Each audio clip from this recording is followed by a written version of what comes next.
नमस्कार। SBT news में आपका स्वागत है। पेश है 5 जून शुक्रवार दोपहर 3:15 राजस्थान के विभिन्न शहरों की 15 बड़ी खबरें। देश के आम नागरिकों के लिए आने वाले दिन काफी परेशानी भरे हो सकते हैं। भारत के एटीएम नेटवर्क पर एक बड़ा संकट मंडरा रहा है। इससे आने वाले समय में आपको पैसे निकालने के लिए मुश्किल हो सकती है। एटीएम नेटवर्क को संचालित करने वाली मुख्य संस्था कॉन्फेडरेशन ऑफ एटीएम इंडस्ट्री ने इंडियन बैंक एसोसिएशन को पत्र लिखकर आगाह किया है कि देश में कैश की भारी किल्लत हो गई है, जिससे एटीएम सेवाएं बुरी तरह प्रभावित हो सकती है। संस्था का कहना है कि इस नकदी संकट का सबसे बुरा असर ग्रामीण और अर्ध शहरी क्षेत्रों में देखने को मिलेगा। राजस्थान के मुख्यमंत्री भजनलाल शर्मा ने शुक्रवार को विश्व पर्यावरण दिवस के अवसर पर झालाना के विश्व वानिकी वृक्ष उद्यान में बरगद का पौधा रोपकर हरियाणा राजस्थान और एक पेड़ मां के नाम अभियान का शुभारंभ किया। इस दौरान मुख्यमंत्री ने विश्व पर्यावरण दिवस पर शुभकामनाएं देते हुए आम जन से वर्षा ऋतु में अधिक से अधिक पौधे लगाकर मिशन हरियालो राजस्थान में भागीदार बनने की अपील की। उन्होंने कहा कि पर्यावरण संरक्षण की दिशा में प्रदेश में वंदे गंगा जल संरक्षण जन अभियान और एक पेड़ मां के नाम अभियान के अंतर्गत बृहद स्तर पर कार्य किए जा रहे हैं। हम सभी को राजस्थान को पर्यावरण की दृष्टि से श्रेष्ठ बनाना है। पाली जिले के सुमेरपुर सदर थाना क्षेत्र में हाईवे पर नेत्रा के पास देर रात सवारियों से भरी एक निजी बस को ट्रेलर ने टक्कर मार दी। हादसे में बस ड्राइवर, कंडक्टर समेत कुल 14 यात्री घायल हो गए। घायलों को सुमेरपुर हॉस्पिटल लाया गया, जहां से गंभीर घायलों को इलाज के लिए पाली के बांगड़ हॉस्पिटल रेफर किया गया। पुलिस ने दोनों क्षतिग्रस्त वाहनों को सड़क किनारे करवाकर रात में ही यातायात सुचारू करवा दिया। निजी बस मुंबई से दिल्ली जा रही थी। इसी दौरान यह हादसा हुआ।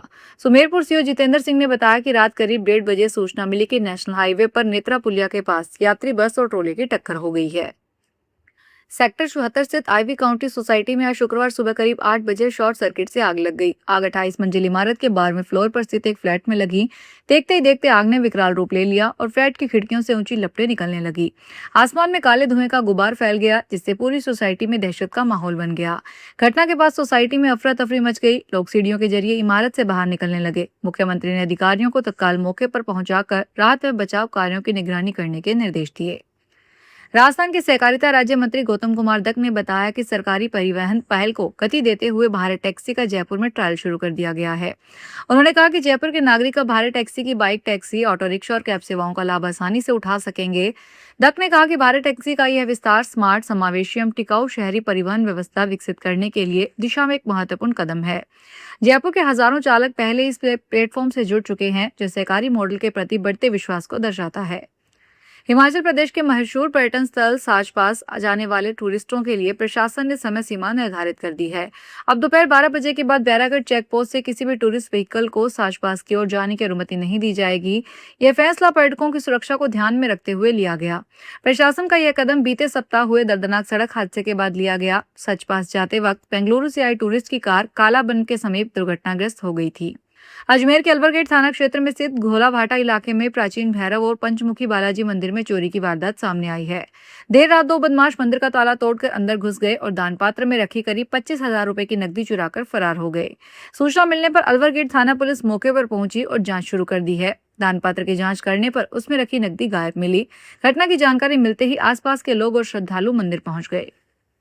जयपुर में फेक आरबीआई अफसर के लोगों से रुपए लेकर ठगने का मामला सामने आया है। फ्रेश नए नोटों की गड्डी का झांसा देकर शातिर जालसाज लोगों को फंसाता है। रिजर्व बैंक बुलाकर फ्रेश नोट की गड्डी के एवज में रुपए लेकर गायब हो जाता है। जयपुर के 3 थानों में शातिर जालसाज के खिलाफ शिकायत दर्ज करवाई गई है। पुलिस टीमें सीसीटीवी फुटेज के आधार पर शातिर की तलाश कर रही है। टोंक जिले में हुई तेज बारिश का असर बीसलपुर बांध पर भी देखने को मिला। बारिश के चलते बांध में करीब 1 सेंटीमीटर पानी की आवक हुई, जिससे जल स्तर में गिरावट नहीं आई है। अजमेर, जयपुर और टोंक को पेयजल सप्लाई के बावजूद शुक्रवार को बांध का जल स्तर 313 आरएल मीटर स्थिर पर बना हुआ है।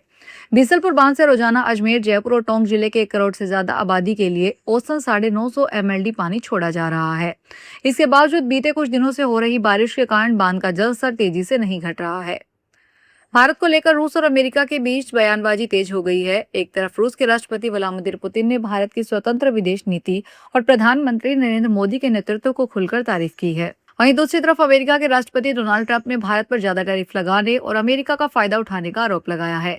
दोनों महाशक्तियों के बयानों ने साफ कर दिया है कि दुनिया की बड़ी ताकतें भारत को अपने अपने नजरिए से देख रही है।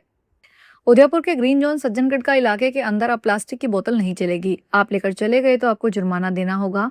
आपको वहीं से पानी की कांच की बोतल देंगे। आपको 50 रुपए देने होंगे प्रति बोतल। जाते वक्त आप बोतल को जमा करवा देंगे तो प्रति बोतल 10 रुपए काटकर आपको 40 रुपए वापस दे देंगे। इस नवाचार का मकसद है कि इस क्षेत्र को प्लास्टिक मुक्त क्षेत्र किया जा सके। आज विश्व पर्यावरण दिवस के अवसर पर उदयपुर के प्रमुख पर्यटन स्थल सज्जनगढ़ वन्यजीव अभ्यारण्य, मानसून पैलेस और सज्जनगढ़ बायोलॉजिकल पार्क को प्लास्टिक बोतल मुक्त क्षेत्र घोषित करने को लेकर इसका आगाज सुबह किया गया। सवाई माधोपुर शहर के रैगर मोहल्ले में देर रात आकाशीय बिजली गिरने से 2 मकानों की छतें जमींदोज हो गई। हादसा देर रात हुआ। गनीमत यह रही कि हादसे के वक्त परिवार के लोग घर के पिछले कमरों में सो रहे थे, जिससे एक बड़ा जन हानि नुकसान होने से टल गया। स्थानीय लोगों के अनुसार देर रात अचानक मौसम बदला और गरज चमक के साथ आकाशीय बिजली रमेश चंद्र रैगर पुत्र सोहनलाल रैगर और कल्याण मित्र पुत्र कृष्णलाल के मकानों पर आ गिरी। हिंदू सेना के राष्ट्रीय अध्यक्ष विष्णु गुप्ता ने अजमेर में स्थित ऐतिहासिक इमारत 28 दिन का झोपड़ा का आधुनिक तकनीक से वैज्ञानिक सर्वेक्षण करवाने की मांग की है। उन्होंने केंद्रीय संस्कृति मंत्री गजेंद्र सिंह शेखावत को एक मांग पत्र और उसके साथ कुछ ऐतिहासिक साक्ष्य भेजे हैं। हिंदू सेना के राष्ट्रीय अध्यक्ष विष्णु गुप्ता ने मांग की है कि इस परिसर को इसका वास्तविक स्वरूप लौटाकर इसे दोबारा संस्कृत वेद महाविद्यालय घोषित किया जाए। सवाई माधोपुर हाउसिंग बोर्ड के श्याम वाटिका रोड पर से चिंता हरणी माता मंदिर में सांप निकलने से शुक्रवार सुबह हड़कंप मच गया, जिसकी सूचना लोगों ने पथिक लोक सेवा समिति को दी। सूचना पर पथिक लोक सेवा समिति के स्नैक कैचर आवेश कुमार मौके पर पहुंचे। यहां पहुंचकर स्नैक कैचर आवेश ने सांप को कड़ी मशक्कत के बाद रेस्क्यू किया। स्नैक कैचर ने रेस्क्यू कर डिब्बे में बंद किया और फिर जंगल में ले जाकर छोड़ दिया।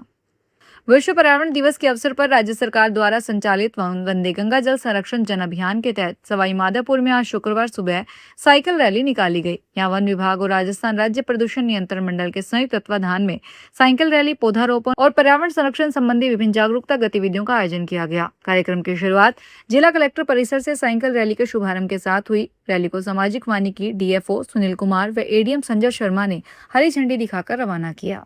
फिलहाल इस बुलेटिन में इतना ही। फिर हाजिर होंगे बड़ी खबरों के साथ।